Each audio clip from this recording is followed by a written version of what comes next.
Amazing. Okay. Nice work. Thank you. So my first question is, what is the most memorable moment when you were in the NFL? Let's see. I have two very distinct memories from the NFL. I would say probably the number one was 2005. It was right before the NFC Championship game.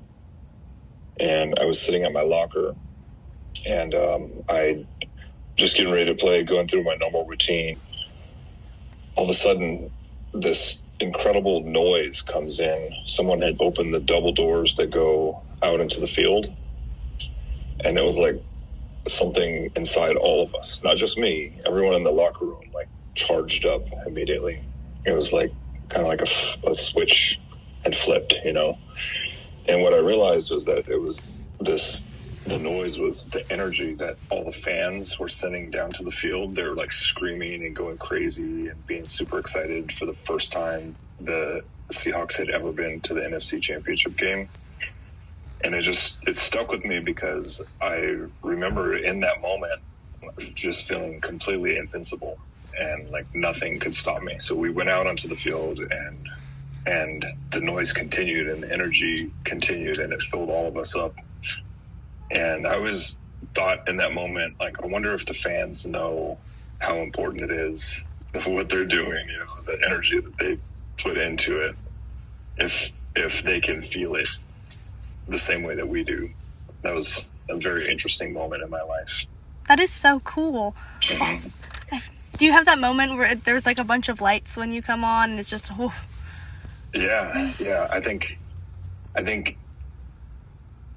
in the moment, I didn't really truly appreciate what was going on. It was mostly just like, you know, a feeling that was coming. It was like waves of emotion washing over me, and looking around the locker room and watching everybody else getting excited, and the idea of running out onto the field for the first time. Like, you almost have to put yourself outside of your own body. You're like watching it from the outside, because in the moment, the moment's huge. It's so big that it can be consuming. So I always found that after the first couple of plays would happen, things would go back to normal. But leading up to that is pretty special. There was another moment also. It was right before the opening kickoff happened of Super Bowl 40. I was down on the field, and I was on the field for the opening kickoff. And I just remember looking around, and, you know, here I am in this moment that I've worked my entire life to get to. Every kid that straps on a helmet for the first time dreams of that moment. And here I was in it, and I'm lost in this moment. And I could just see, like, those back when they had, like, flashing, you know, the cameras would take a flash. And it was just going off everywhere. Like, if you were looking at a disco ball, that's how it would be, like, just lights everywhere. And just feeling how big that moment was, and all the eyeballs that were watching in that moment. And then they kicked the ball off, and all of a sudden you have to, like, refocus and get back to what you're there to do. You know, all the hype leading up to it was for the game, and the important part was coming up. But it just felt like, you know, such a big journey, and I had accomplished getting into that moment.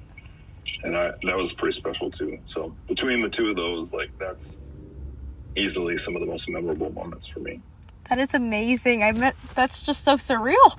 Yeah, it was very. Okay. What made you decide to shift from football to entrepreneurship?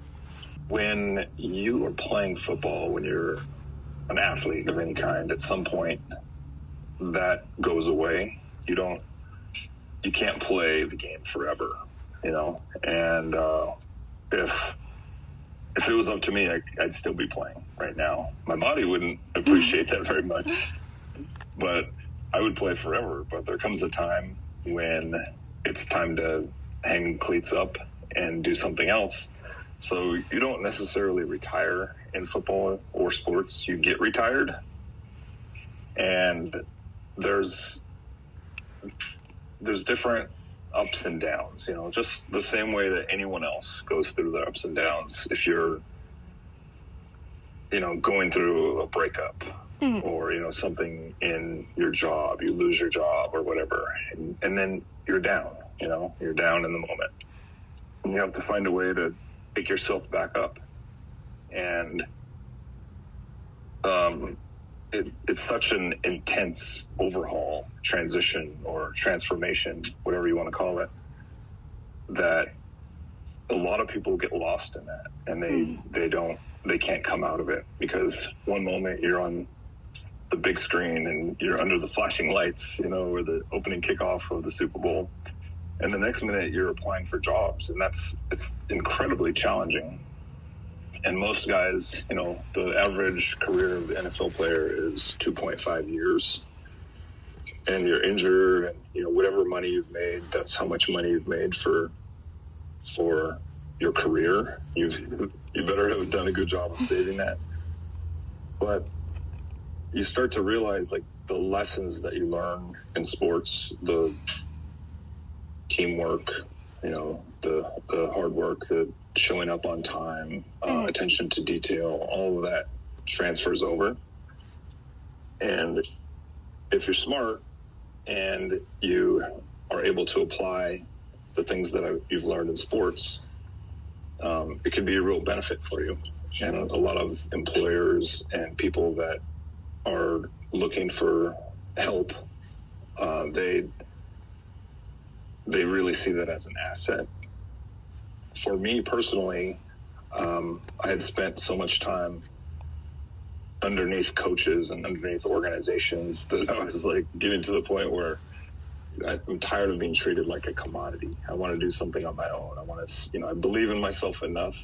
I'm the type of guy that, you gamble on yourself all the time on the field. I'm going to take the gamble on myself and believe that I can win at whatever I do. So that, combined with having a lot of support from my wife and my family, and you pick something that you love to do. For me, entrepreneurialism it's just second nature, like you have to be, just as in all things, just what you're doing right now, you have to really believe in yourself. And if you are able to make that transition and jump into something that you love, it doesn't really feel like work anymore. It just feels like a natural transition, something that you can, at least for me, something that you can continue doing even if you're not getting paid for it. A lot of times entrepreneurs aren't paid. At least it takes time. You have to really build it up. So the attraction for me to entrepreneurialism was the independence and the ability to kind of make my own schedule and, really invest in myself and believe in myself and do what I want to do rather than having someone tell me what to do all the time. Yeah. I really like the invest in yourself quote. I'm going to use that. Yeah, there you go. What is your best advice for aspiring leaders and entrepreneurs? My best advice to aspiring leaders and entrepreneurs is to really invest in yourself. Believe in yourself. You are going to be challenged, and there's going to be highs and lows. There's going to be doubters, and there's going to be people that support you. And through all of that, as long as you have a base and you know who you are and what you're trying to accomplish, it's hard for anything to keep you down. So when I say believe in yourself, that's what I'm saying. Like, really believe in what you're doing. Go after it full speed and put your heart and soul into it, and you'll be very surprised at what you can accomplish. And when I say invest in yourself, I'm also saying, there has to come a time when you have to put the work in. You have to build up that fundamental knowledge, that the blocking and tackling, so to speak, of getting to where you want to go. You need to really build up those fundamental things, and you do that by investing in yourself. And you spend your time doing your research, and you spend your time making contacts and communicating with people, and all of those things. When you start putting them together, that's what builds a good leadership profile. And somebody who really knows what they're doing and believes in themselves, and you can follow somebody like that. I really like that. All right, thank you. This was a really good interview. I'm very excited to post it. Are we done? That was all of it. Easy. Thank you. All right. My pleasure.